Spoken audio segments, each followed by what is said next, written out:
दिन नहीं बदला।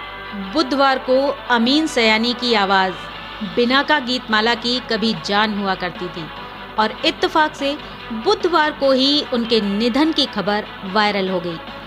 कभी जब उनकी मखमली आवाज में गूंजता था, नमस्ते बहनों और भाइयों, मैं आपका दोस्त अमीन सयानी बोल रहा हूँ, तो थम जाता था सारा हिंदुस्तान। जी हाँ, यह सच है। कार्यक्रम बिना का गीतमाला ने उन्हें वो लोकप्रियता दिलाई जिसकी बदौलत अमीन सयानी की आवाज़ घर घर में पहचानी जाने लगी। आज की पीढ़ी को शायद यह पता ना हो, लेकिन एक दौर था जब अमीन सयानी एशिया के पहले रेडियो स्टेशन सिलोन के लिए कार्यक्रम करते थे। बिना का गीतमाला कार्यक्रम तब हर बुधवार को रात 8 से 9 बजे तक आता था और लोग इसे सुनने के लिए रेडियो से चिपक जाते थे। नगमे सुनते सुनते वक्त कब गुजर जाता पता ही नहीं चलता था। श्रीलंका की राजधानी कोलंबो के बीचों बीच रेडियो सिलोन की बिल्डिंग थी। असल में 1950 के दशक में बी.वी. केसकर सूचना एवं प्रसारण मंत्री बने और 10 साल तक रहे। उनका मानना था कि फिल्मी गाने पश्चिमी संस्कृति से प्रभावित हैं और हमें क्लासिकल म्यूजिक को बढ़ावा देना चाहिए और उसे ही रेडियो पर सुनना चाहिए।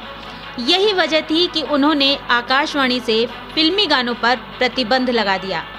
इसके बाद रेडियो सिलोन लोकप्रिय होने लगा। अमीन सयानी को दिसंबर 1952 में रेडियो सिलोन पर बिना का गीतमाला पेश करने का मौका मिला। इसके बाद उन्होंने कभी पीछे मुड़कर नहीं देखा। यह रेडियो प्रोग्राम 1952 से 1994 तक 42 साल के इस लंबे सफर में जबरदस्त लोकप्रिय रहा।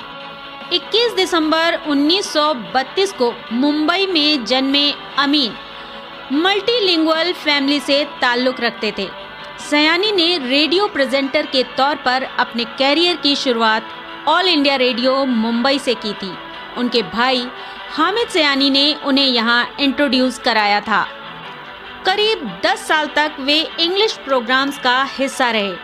आज़ादी के बाद उन्होंने हिंदी की ओर रुख किया। सयानी को असल पहचान दिसंबर 1952 में शुरू हुए रेडियो कार्यक्रम गीतमाला से मिली। सयानी का कार्यक्रम बिना का गीतमाला पहले रेडियो सिलोन पर ब्रॉडकास्ट होता था। ये 30 मिनट का प्रोग्राम था। 1952 में शुरू हुआ ये प्रोग्राम सेंसेशन बन गया। बिना का गीतमाला से ये सिबा का गीतमाला हुआ और बाद में हिट परेड नाम से भी ब्रॉडकास्ट हुआ, लेकिन कभी भी इसकी लोकप्रियता कम नहीं हुई।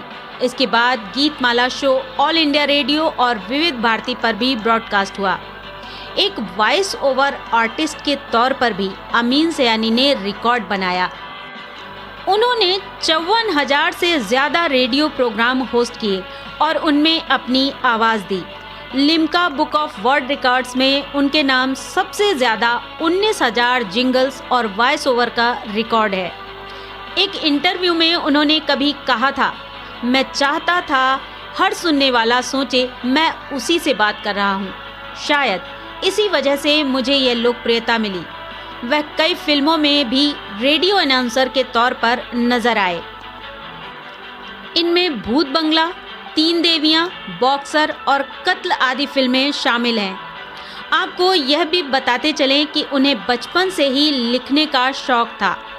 महज 13 साल की उम्र में अमीन सयानी ने अपनी मां की पाक्षिक पत्रिका रहबर के लिए लिखना शुरू कर दिया था। यही वह उम्र थी जब वह अंग्रेजी भाषा में एक कुशल प्रस्तोता बन गए और उन्होंने आकाशवाणी मुंबई की अंग्रेजी सेवा में बच्चों के लिए कार्यक्रमों में भाग लेना शुरू कर दिया था। हालांकि जब सयानी ने हिंदुस्तानी में प्रस्तुति देने के लिए ऑडिशन दिया तो उनकी आवाज़ में हल्का गुजराती लहजा होने के कारण उनका चयन नहीं किया गया था। बाद में उनकी आवाज़ का जादू देश भर में छा गया और एक गुजरी दास्तान जो कभी उन्होंने बताई थी 1950 के दशक के अंत या 1960 के दशक की शुरुआत में एक युवक ऑडिशन देने के लिए उनके पास आया था, लेकिन अपने व्यस्त कार्यक्रम की वजह से अमीन उन्हें मिल नहीं सके। यह युवक और कोई नहीं अमिताभ बच्चन थे।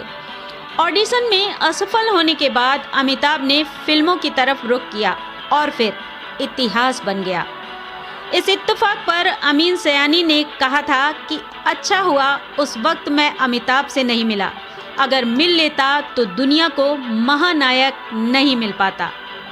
इसके अलावा यह भी सच है कि बहनों और भाइयों के साथ लोगों को संबोधित करने की उनकी विनम्र शैली और उनकी मखमली आवाज़ को रेडियो इतिहास की सबसे मधुर घोषणा माना जाता है।